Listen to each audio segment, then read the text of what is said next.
আসসালামু আলাইকুম। Hello everyone, কেমন আছেন সবাই? আমি আছি আলহামদুলিল্লাহ ভালোই। মলা মাছ আপনারা কিভাবে রান্না করেন? একদম সবকিছু একসাথে হাতে খুব ভালো মতো চটকে নিয়ে তারপর রান্না করেন? নাকি আলাদা, আলাদা করে আলু, মাছ, মসলা কষিয়ে তারপর করেন?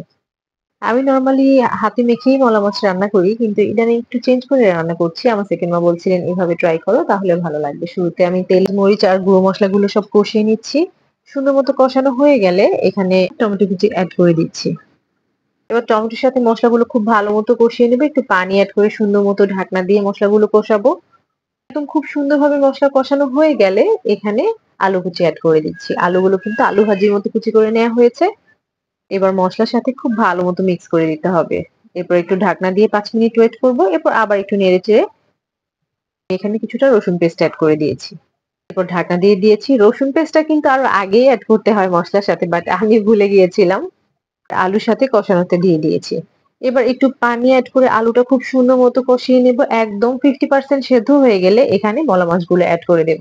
এবার ভালো মতো মিক্স করে দেব। তারপর একটু ভালো মতো কষানোর পরে এখানে ঝোল এড করে দেব। পানিটা কিন্তু অবশ্যই গরম পানি দিতে হবে। ঢাকনা দিয়ে কিছুক্ষণ অপেক্ষা করতে হবে। তো একটু কমে আসলে আমার রান্না কিন্তু একদম শেষ পর্যায়ে। এবার ভাজা জিরে গুঁড়ো আর ধনেপাতা দিয়ে আমি আমার রান্নাটি শেষ করব। আমার আজকের রান্না কেমন লাগলো জানাবেন।